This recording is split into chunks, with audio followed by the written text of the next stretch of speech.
안녕하세요. 알아야 산다 TV, 알산 TV입니다. 예전에 어른들께서는 직장에 들어가면 거기에 뼈를 묻으라고 하시면서 한 직장에 오래 다니기를 권하셨죠. 하지만 요즘은 자신의 능력과 적성에 맞는 직업과 직장을 찾아 적절하게 이직하는 것도 하나의 능력으로 봅니다. 그러면서 커리어를 관리하고 자신의 몸값을 높이기도 하고요.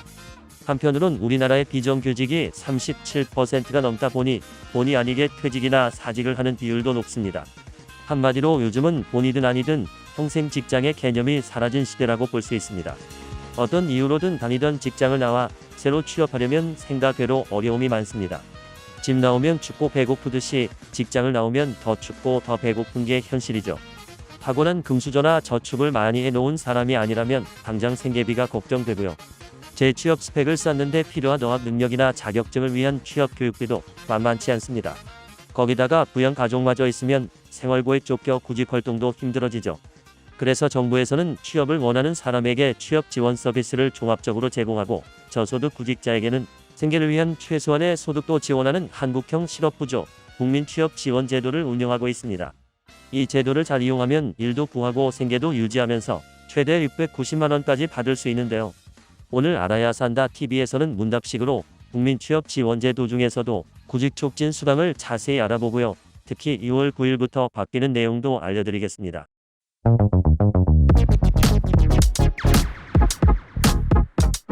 국민취업지원제도는 참여자의 소득과 재산 등에 따른 두 가지 지원 유형이 있는데요.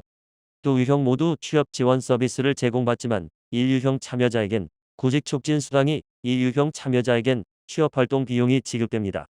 구직촉진 수당은 구직 중 최소한의 생활 안정을 위해 월 50만원씩 6개월 동안 지급되는데요. 부양가족 1인당 10만원씩 월 최대 40만원을 추가로 지원합니다. 그러니까 부양가족이 4명이라면 구직촉진 수당 50만원에 부양가족 수당 40만원을 더해 월 최대 90만원씩 총 540만원을 받을 수 있는 거죠.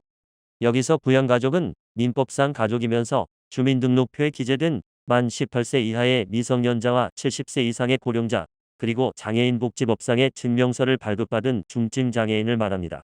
유형에 따라 지원 차이가 큰데요. 1유형을 중심으로 지원 요건을 알아볼까요? 지원 요건은 나이와 소득, 재산, 취업 경험을 따집니다. 1유형은 15세에서 69세 신청자 중에서 가구 단위 중위소득 60% 이하이고 재산 4억원 이하이면서 최근 2년 안에 100일 또는 800시간 이상의 취업 경험이 있는 사람을 1유형의 요건 심사형으로 분류합니다. 취업 경험을 중요시하는 것은 근로 능력이나 구직 의사가 있는 사람을 우선 지원한다는 뜻이죠.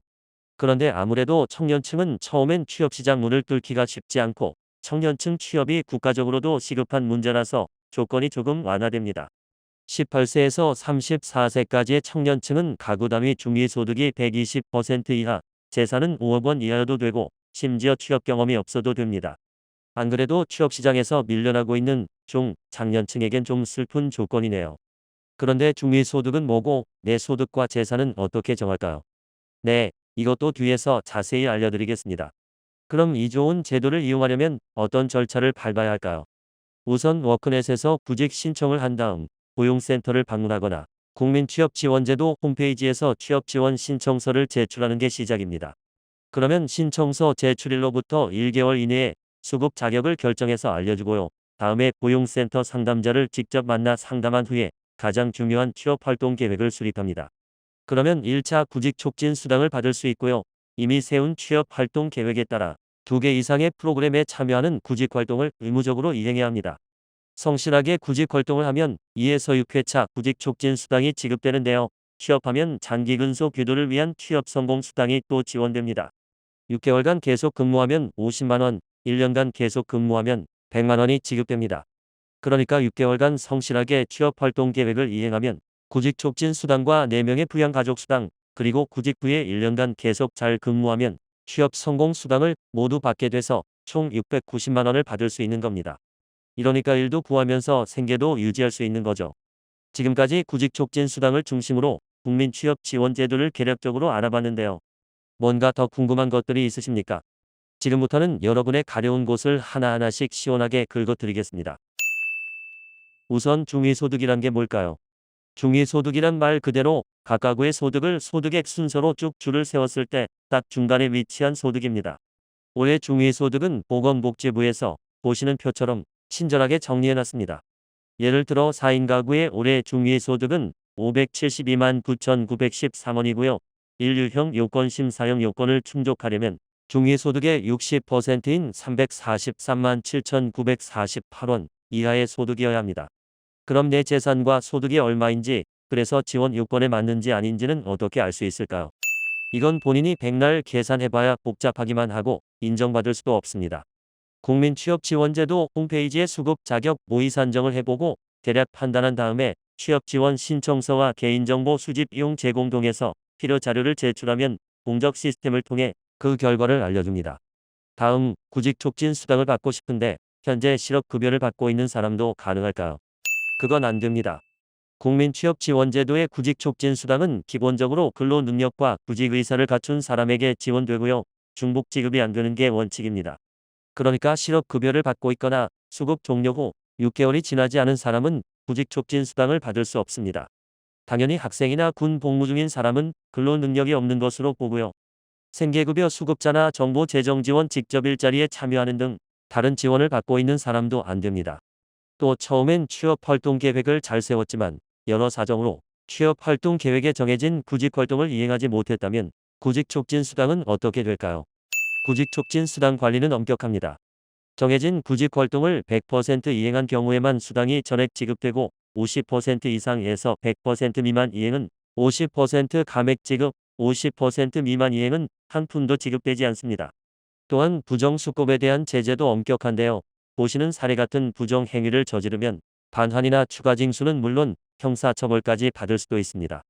남의 돈, 더구나 국민의 세금을 부정하게 탐내면 안 되겠죠. 앞서 취업 성공 수당을 말씀드렸는데요. 이 수당은 꼭 취업에만 적용될까요? 아닙니다. 취업 성공 수당은 임금 근로자뿐 아니라 특수 형태 근로 종사자와 창업자도 안정적인 소득 발생 등 일정 조건을 충족하면 받을 수 있습니다. 이 일정 조건은 고용센터를 통해 자세히 알 수 있습니다. 그리고 올 2월 9일부터 바뀌는 내용이 있다고 말씀드렸죠. 첫 번째는 18세부터 34세이던 국민취업지원제도에 참여 가능한 청년 연령이 15세부터 34세로 확대됩니다. 그리고 군 복무를 충실하게 마친 청년들을 위해 최대 3년의 병역 의무 복무 기간을 지원 가능 청년 연령에 포함했습니다. 그러니까 육군으로 18개월을 복무하고 제대했다면 34세에 18개월을 더해 35세 6개월까지 국민취업지원제도 청년지원 특례를 받을 수 있는 거죠. 또 하나 현실적인 변화는 바로 소득활동 인정 범위를 확대한 겁니다. 지금까진 구직촉진 수당을 초과하는 소득이 생기면 아예 수당을 안 줬습니다.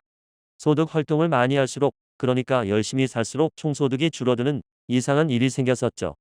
그러나 올 2월 9일부터는 국민취업지원제도 참여 중에 소득이 발생하더라도 1인 가구 중위소득 60%에서 발생한 소득을 뺀 금액만큼 구직촉진수당으로 지급해서 안정적인 생계 유지가 가능하게 했습니다. 또 복잡한가요?